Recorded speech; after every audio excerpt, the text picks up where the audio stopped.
Good evening from New York. I'm Chris Hayes. The federal government of the United States is 1 week away from being shut down. And yes, I know what you're thinking. Here we are again, thanks to a chaotic and incompetent Republican-controlled House of Representatives. Now, this is due this time, in some part, to the fact that they've got a brand new Speaker of the House in charge, MAGA Mike Johnson, who has literally zero experience in House leadership.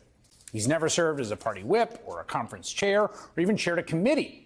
That guy is essentially flying by the seat of his pants, is going to have to unite this unruly conference into something that can legislate.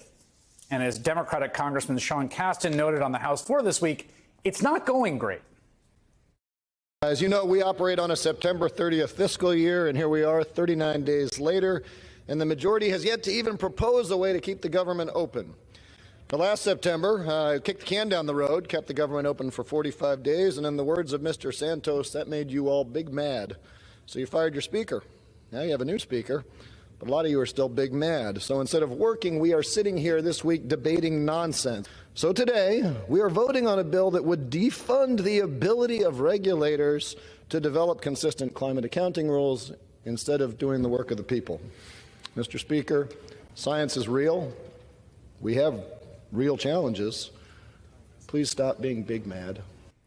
As the congressman alluded to there, here's what's happening right now. There's basically sort of two tracks for this narrow House Republican majority.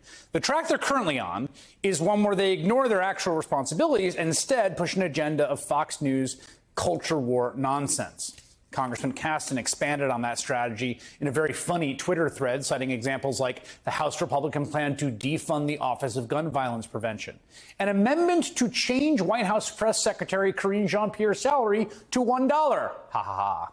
An amendment to set the salary of the chairman of Securities and Exchange Commission to $1. Now, there's also some big business interests going on here. House Republicans proposed a plan to slash the budget of the Consumer Product Safety Commission, the folks who decide if baby toys are safe for market, among other potentially hazardous products. They also tried to eliminate something they've been trying to get rid of forever, the Consumer Financial Protection Bureau entirely. That, of course, an agency in charge of protecting average Americans from predatory and unfair lending practices.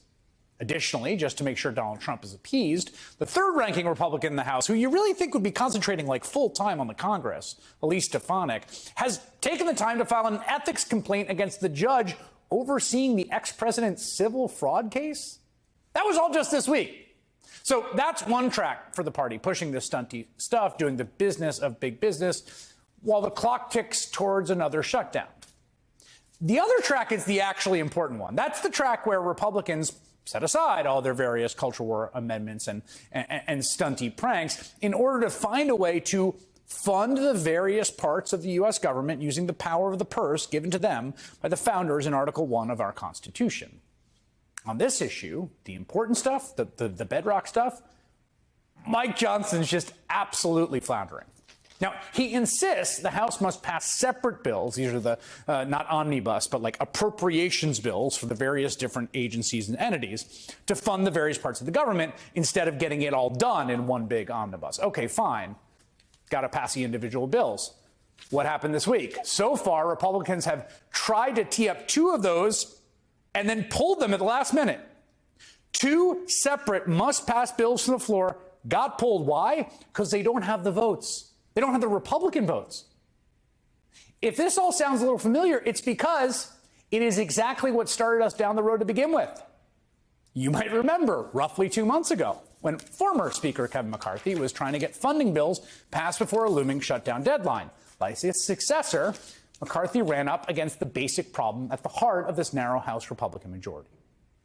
When it comes to like the actual real brass tacks business of the U.S. Congress, funding the government at different levels for different programs and bureaus, there are two irreconcilable wings of the Republican Party.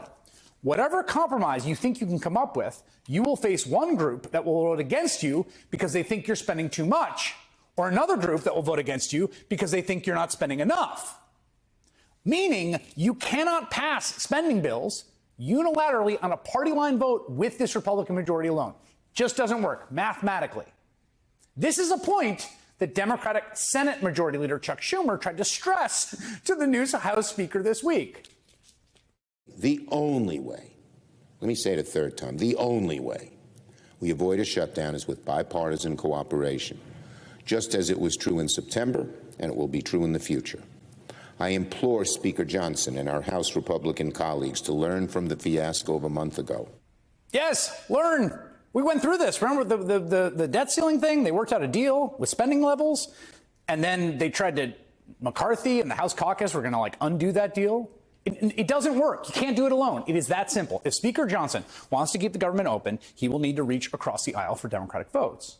But if he does that, then he becomes a sellout. The party fringe will say Johnson has betrayed the MAGA movement. They will revolt against him. We know this, of course, because, again, it just happened.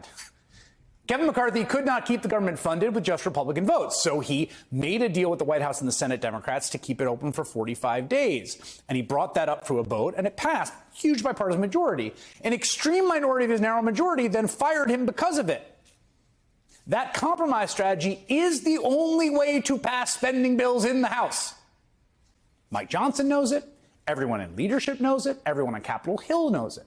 But if he does it, he runs the risk of being seen as having betrayed the conservative cause, of not fighting enough, of being a sellout. So here we are. One speaker's already been fired. At least 3 others failed to even come close to securing the gavel during that torturous 3 weeks. And after 21 days of a speakerless House, this backbencher with no experience is now in charge. And yet, nothing has changed at all. They're in exactly the same position they were back with McCarthy in September. And instead of doing anything about that, they're taking symbolic votes to defund the folks who make sure there's no lead paint in toys.